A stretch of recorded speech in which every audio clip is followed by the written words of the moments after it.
Okay. Hi guys, welcome to the show. I'm Manny. I'm Terrence.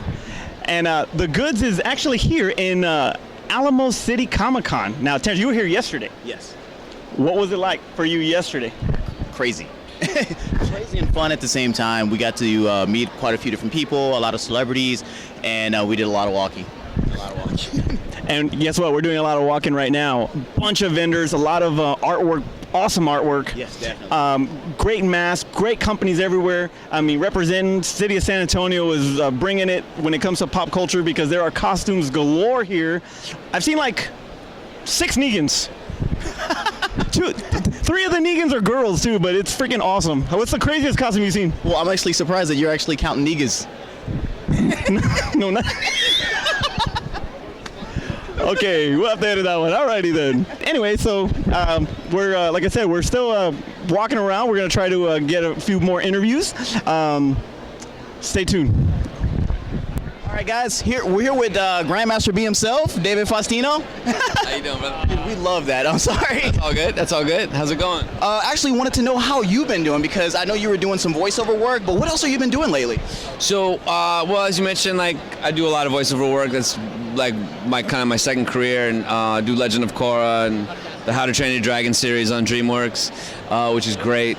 Both amazing projects to be with, like the writers and the creators of both those shows. There's awesome guys.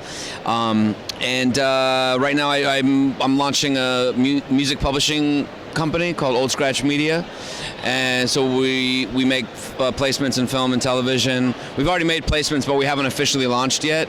So it's Old Scratch Media. You can go to oldscratchmedia.com, which is almost done, but it's still up. You'll see the kind of gist of it. And I do a radio show and raise a baby and write. That's pretty much it. Real quick though, now you mentioned music. Are we going to see you actually do any more music? Are you done with music altogether? Well, I did I mean, I love hip hop. I loved hip hop since I'm 12. I mean, I've been a hip hop fanatic my whole life. But I did when I was little, obviously people know I did that record as D Lil. And then actually not too long ago, about 3 years ago, I put out 2 mixtapes actually, as a different character created. It's kind of comedy a little bit still. His name's Lil Guide. It's from my Italian heritage, just kind of making fun of it a little bit. And you can actually find those mixtapes for free. I think you can go to davidfaustino.com and there's a link to lilguide.com. You'll see it in the corner. You can find the mixtapes there and download them. They're not for kids. And yeah, that's what's up. There was something in the works, or at least we heard rumors about, you actually getting a spinoff to Married with Children. Is that still happening?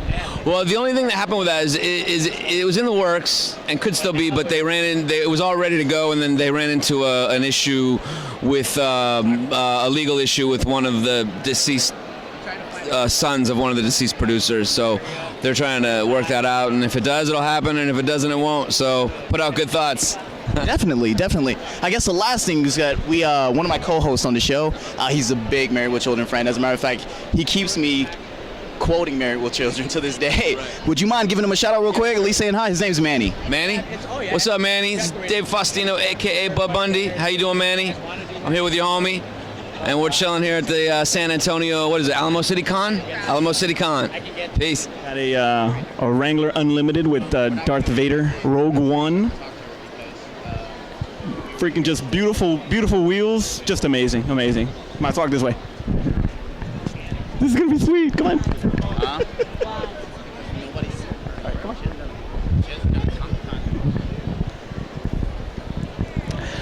So it's actually been pretty sweet over here. And like I said before, you have everything from, costumes and these custom-made beautiful cars. Check out this looks like a Charger with Deadpool. So sweet. And this awesome bike. Check out the back, Aspen. It's so sweet. Okay. Hey guys, this is Aspen from The Goods, and I'm here at the Alamo City Comic Con, and we're outside, and we're going to talk to some fans about their costumes and how they've enjoyed the con so far. So, what's your name? Kezia.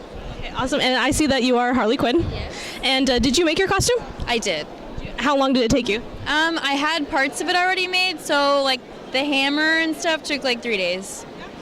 Yeah. How long have you been planning it? Actually, we just found out about this con like 2 weeks ago. Really? Yeah, we didn't even know it was a thing. Do you live here? Well, he lives in Austin, but he just moved there, and I'm from Jersey, so like we don't know about the local cons. But this one's great. Have you been enjoying it so far? Yeah. Have you seen any like famous people? Got any pictures? The pictures are a little expensive. Yeah. We're used to Dragon Con where they're like $20. Yeah. Here they're like 60. Yeah. But the guy from the Punisher was here, which is or the Punisher guy, which is awesome. Yeah. That's awesome. And do you plan on like coming back at all? Oh, for sure. Awesome. Well, thank you so much for talking to me. Thank you. Yeah. All right. We'll catch you guys later. So what do you think about these as far as like compared to like the San Diego Comic Cons? Because, you know, they have, you know, like enormous amount of stuff, unfortunately, that we don't have, but still, I mean, I think this Alamo City Comic Con still plays it off beautifully. Does a great job with presenting pop culture and all these collectibles and everything that kind of takes us back to our childhood. You know, how do you feel about, you know, not really the comparisons, but as far as the effort that the Alamo City Comic Con did to compete with those Comic Cons from New York and LA and San Diego? I actually think they're doing quite a real good job, because as we were talking to people yesterday, we're finding that there's a lot of people coming from out of town, even outside of Texas, to come down and actually see the Alamo City Comic Con. So whatever they're doing a good job, and every year it keeps getting bigger. So hey, maybe we'll be on stage pretty soon. You ready? Hi guys, we're here with Booker T, and wanted to ask you real quick, how has your Alamo City Comic Con been going so far? Oh man, I've had a great 2 days. I came in yesterday from Houston, and so I'm not that far away, you know, and it's been awesome, you know. It's always cool to actually go to the fan, you know, opposed to them having to come to you all the time. You know, a lot of fans want, you know, photos signed from when they were a kid. One guy had a photo from when he was actually from 1998, you know what I mean? So that was pretty cool, you know. So that kind of stuff right there, it's always cool. One quick question. Since you've been a Houston native, it made me think about it. What's the other half of the Harlem Heat doing? Oh, my brother, Stevie Ray, he works with me with my reality of wrestling company that I have in Houston. He plays a role on the show, you know, Stevie Ray Incorporated. Got a few wrestlers in his stable, you know, but he has a trucking company. He got out of business in 2000, opened his trucking company, and Stevie Ray's Trucking, and he's been doing very, very well with that. His little girl was born back in like 98, and I think he thought it was more important to be there for his little girl opposed to being on the road performing. Especially with you guys' work schedule, you know, families first, and man, okay. Another quick question though. With all the rumors of everybody coming back for either one more match or coming out of retirement, are we going to see Booker T back in the ring anytime soon? You know, I don't have any itches to scratch or anything like that. You know, I'm not one of those guys that, you know, you're going to see leave and come back and leave and come back, you know. I had a great 22 years in-ring competition. I think that's long enough. You know, I think it's time to, you know, pass the torch to the next guy, just like, you know, the torch was, you know, passed on to me back in the day, you know. Let these young guys go out there and do their thing. I got a wrestling school, you know, I got a lot of students. You know, I have a, you know, wrestling show, a promotion, you know, so it's all about, you know, creating the next generation of wrestlers. No dream matches? No, I have no dream matches I want to have or anything like that. I try to stay in shape, you know. I'm always prepared to actually get in the ring and work a match if they wanted me to come back and do one, but I'm not lobbying for it or anything like that. You know, like I said, I'm content being 51 years old and being in the position that I'm in right now, and, you know, still being able to, you know, just move on to the next phase of life, which is just building my own empire, you know, which is reality of wrestling.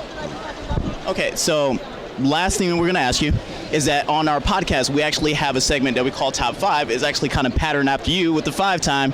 Can you give us a 5 time real quick? 5 time. WCW champ. Now can you dig it? Suck it. Thanks a lot, Booker T. Appreciate that. Okay. That was a good. Hey everybody, we're back out here, and I'm Lady Loki. My name's Leslie. Okay, and we just wanted to know if you handmade your costume? Actually, my sister made my costume. She works for a 3D print company, SA 3D Print. So the headpiece and then these plastic pieces on my belt, and also her headpiece on her Thor costume were all 3D printed. Wow, that's Awesome. And do you guys live out here in San Antonio? We live here in San Antonio. We live in around 1604 and 281 area. And is this your first con, or have you always come? This is my first one. I haven't even made it in yet. I've been stopped so much for pictures. Yeah, I've been trying to make it in. I'm gonna get there. I'm getting there. Who are you looking forward to seeing inside? I don't know, just everything. I've never been. I know I've been to what's the anime one? Yeah, I've been to that one. It was okay, but there's so many. I just like seeing everybody getting dressed up. Yeah. That's awesome. Is this your first cosplay? First, yep. Yeah, she kind of forced me. She's like, you better look forward to taking pictures. And I'm like, I don't like pictures. I don't like pictures, but... So will you do this again, or maybe not? Oh, yeah, I'm going to do it again for sure, yes. That's awesome. All right, well, I won't keep you any longer. Take some more pictures, and hopefully you get inside. Yeah, I'm trying. Yeah. I estimate maybe 30 minutes. 30 minutes, yeah. All right, awesome. Thank you so much for talking to me. Thank you guys. What's been the craziest experience that you've had so far as celebrity-wise? Shannon Elizabeth thought she was too big for us, and Jamie Kennedy was not so nice. Alrighty then, well... I don't even know how to respond to that, dude. You know, I know how to respond to that. You raise your hand up, you extend your middle finger. Very good. We're here with Slayer of Vampires Everywhere, Kristy Swanson, and here at the con, we kind of wanted to know what your experience has been like. It's been really good. I've had a great time here. Alamo City is amazing. All the people here are really nice, and it's a nice big atmosphere, lots going on, and I've had a great time the last couple days. Is this your first time in San Antonio?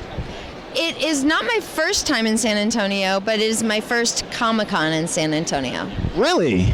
So, I guess the way I want to put it, like, what made you choose San Antonio this time? Well, I was invited, and so I said yes. It was kind of that simple, I just thought, yeah, I think I'll go to San Antonio. I heard it was a really good show, so I thought, well, who doesn't want to go to a good show? So that's why I'm here. So the easiest thing is like, yeah, invite me, I'll be there. Yeah. So, I mean, obviously being in a ton of different movies, obviously the most recognizable one is Buffy the Vampire Slayer. When are we going to see you in something recent? Right now? Yeah, coming up. Yeah, I have 3 movies coming out next year.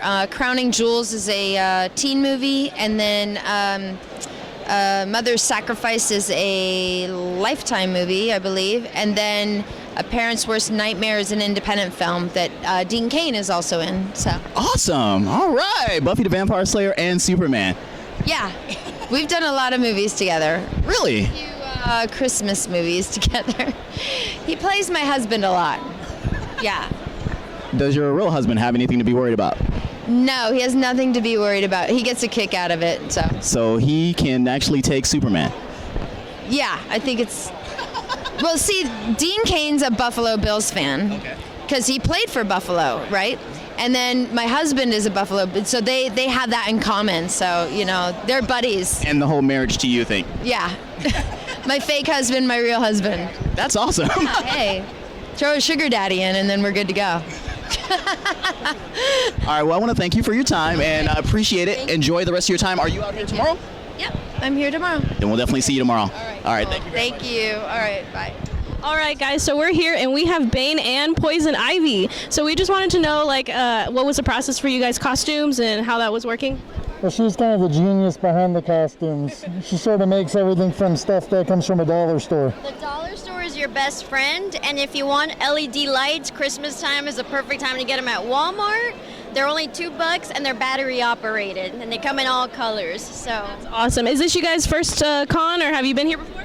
We attend several cons. This is the first time in San Antonio, though. Really? Do you guys live out here, or where are you from? Houston. Houston, that's awesome. So you're Texas residents, of course. Yeah, we go to Comic Palooza every year. We're actually Florida residents from Florida, but live here in Houston now. That's awesome. All right. Well, thank you so much for talking to me, and I hope you guys enjoy it. Thank you. Appreciate it.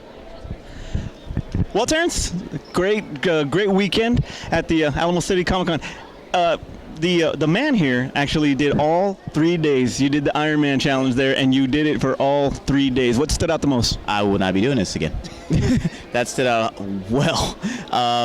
I guess the biggest thing that stood out was all the engagement that you get from everybody, from the fans themselves, from the celebrities, people running booths.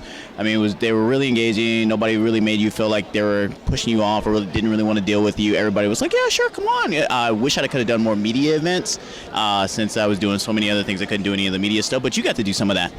Absolutely. Got to speak to Foggy himself, Mr. Eldon Hayes, for a little while. He actually was discussing some of the new shows and current shows of Netflix and some of the talking about the originality we talked about on the last show about the original content that Netflix was doing, and he really was really pumped up for that and for the new Punisher and for Iron Fist. He was pumped up for a lot of these things.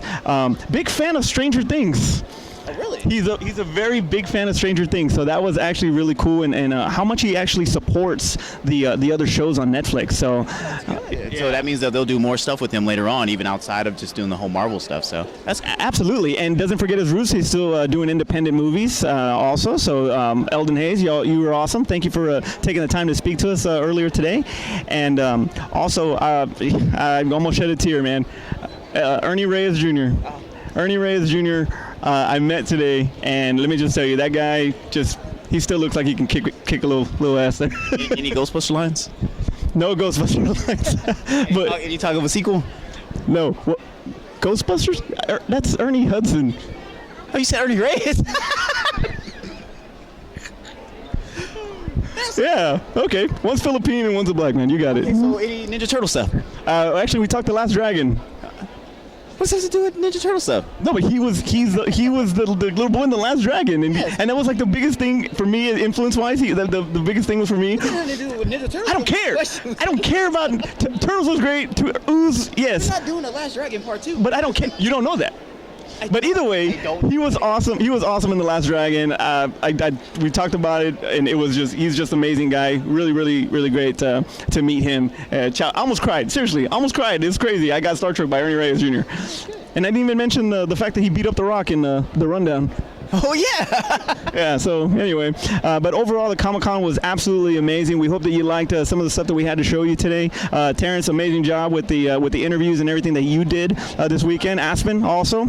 Aspen, fan interviews did awesome, amazing. Hope you enjoyed the show, and we're going to see you in a couple of weeks where we're actually going to start the You Don't Hate for Suicide Squad. That's going to be our first You Don't Hate for November. Even though somebody mentioned that you haven't done Transformers Dark of the Moon yet. So, yeah. Do that one. Anyway, it's an amazing experience. We'll definitely be back next year, and hopefully you won't be so tired. Yeah. I will figure out how to pace myself next time. That's what it is. Awesome. For Aspen in the back, I'm Manny. I'm Terrence. And that was the goods.